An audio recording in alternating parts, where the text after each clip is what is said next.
What is going on, guys? Weevil YouTuber here, back with another video. First off, let me say, as first week's go in the YouTubing world, this has been a blast. I want to thank you guys. I got loads of views, loads of subscriptions. It's great.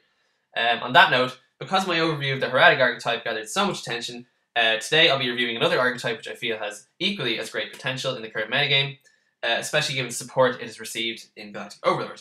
That is, of course, the Evol archetype. Now, in Ireland, these guys are pretty much underrepresented, but I'm presuming that in America they're a lot more popular. So what I'm going to be doing is reviewing the key cards in the deck, including the monster spells and traps, how they fit into the general metagame, sides for and against the deck, as well as how they match up against top tier decks such as Insectors, Windups, Chaos Dragons, etc. So these guys are nothing new, but a brief overview won't hurt.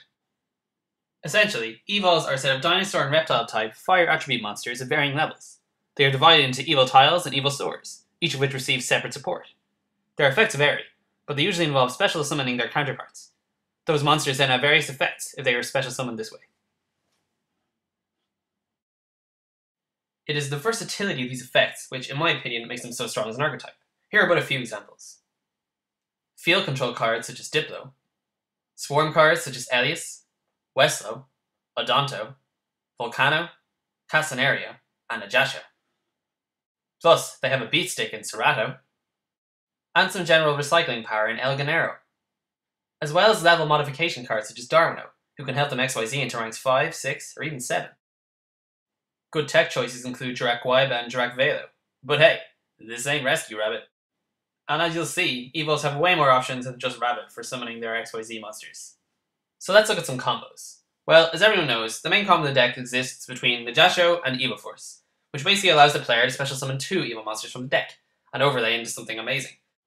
Based on my facing of the deck and playtesting of myself, these are the 3 best combinations cards you can bring out with Najasho plus evo-force. 1. Diplo plus Volcano, allowing the player to special summon another monster and possibly get a +1 off its effect, then overlay once, sometimes twice.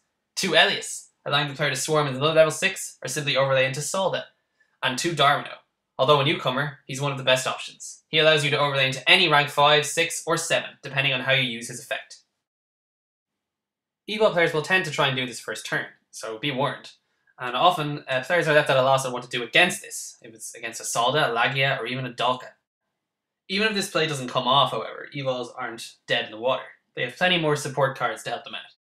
Primordial Soup allows them to shuffle any unwanted Evo monsters back into the deck and draw 2 cards. This can get them Najasho, or if they have them already, they can send 2 more monsters back into the deck and reuse their abilities when they're special summoned. Galactic Overlord brought us Evo Price, which is basically a free +1. And if Fossil Day covered their dinosaurs, Evo Diversity now covers their reptiles in terms of searchability. Quite simply, this means that every monster is now a target with both their searcher spells. While not ideal, Evo Instant allows them to combo off both Najasho and El Ganero. However, if this is somewhat predictable by leaving a face-up attack position El Ganero on the field, the opponent will more than likely not go near it, so be warned. Being practical, if you have a redundant Westlow on the field, offering to the Snake Deity, and Evo Branch are very good options. The latter of which will allow you to tribute 1 Westlow and special summon another one in face-down defense from the deck. Their XYZs don't really need explaining, but hell, they're so herpy-derpy-derpy. Phoenix Chain Invader, except he's better, twice. Free Solemn, 2 free warnings because he can't be killed while he has material. So I'm guessing in the middle of their Jurassic Park marathon, the staff of Konami decided to make a bunch of overpowered, ridiculously good Evolsaur XYZs. Solda, in fact, is one of the more overlooked of the XYZ cards, and he's actually amazing. In any case, the deck isn't invincible, and so now I'm going to go over some of the key sides against the deck. As you'll soon see, there's basically not any single card which shuts this deck down, unlike in the Heraldic Dragons. So it's kind of hard to think of sides, but I'll do my best to think of the best possible sides against the deck, even if they're not ideal. The obvious choice is Mirror Bows. Unfortunately, this card isn't that great, since the Evo monsters, when they're special summoned from the deck, still get their effects. However, it can certainly slow them down and stop them from XYZ, so it's not too bad. So maybe I just have some weird affiliation with this card, but Mask Restrict can stop their Najasho play. Unfortunately, it's not like against Erratics, it doesn't stop everything, so it's not exactly ideal either. Once again, similarly, Effect Veiler isn't the most ideal card, seeing as how Westlow often activates, and that's during the battle phase, so none of the effects can be negated. But still, in the right situation, I guess she's not too bad. Okay, so next is Torrential Tribute. Well, basically, what deck isn't this good against? When they use Najasho, it stops them from swarming, XYZ, and all that stuff. Of course, Laggy could stop it, but that's about it. This is like my favorite card right now. It just stops so many things. It's just a simple, effective way to deal with swarming and excess field presence. You know, there's other generic sides too, just like Bottomless Trap Hole. Anything generally that stops them swarming is pretty good.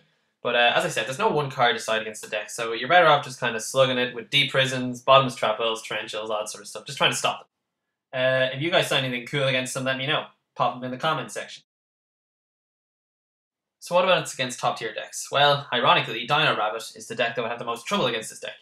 Since Evols have the option of going into first turn Solda, which the Rabbit doesn't, and if Solda's on the field, they basically can't do anything. They can't bring out Lagia, they can't set up the field for a game. In terms of specific battle mechanics, having Westlows and Najasho as another 2000 defense monster set face down makes it very annoying for Rabbits to get over them, since their vanilla dinos can't, and forcing Lagia to attack into them will basically net the Evol player a free +1. But as everyone knows, every duel is different, so no one really knows what would happen. Chaos Dragons could also be in trouble, since the majority of their special summons are inherent special summons. Lagia and Solda stop them both, and they also stop a lot of their effects going off, such as like Pulsar Dragon and Red Eye's Darkness Metal Dragon. But, as usual, if Chaos Dragon players get an advantage early on, they may just simply swarm too quickly and do too much damage in one turn for the Evil player to be able to recover. So I'd say these guys are actually pretty evenly matched. Alright, so Inzectors are basically the king of Yu-Gi-Oh! Right now, but that doesn't mean that they're invincible, and that they won't have trouble against Evol's arsenal of high attack XYZs. The only things that Evols can do effectively is stop the normal summon of Dragonfly. But if Evols have a Solid on the field anyway, it's not really going to matter. But if Inzectors gain early advantage, or if Evols can't get their combos off, Inzectors will usually just overwhelm decks with their high attack points with their equip spells such as Zecalibur and Zekdaro, or with their mass destruction abilities and special summoning capabilities. So overall, I like this deck a lot. I believe that in the right hands, it has very good potential. It does have some issues if it starts off slow, as its monsters typically can't get over much, Serato being their only beatstick.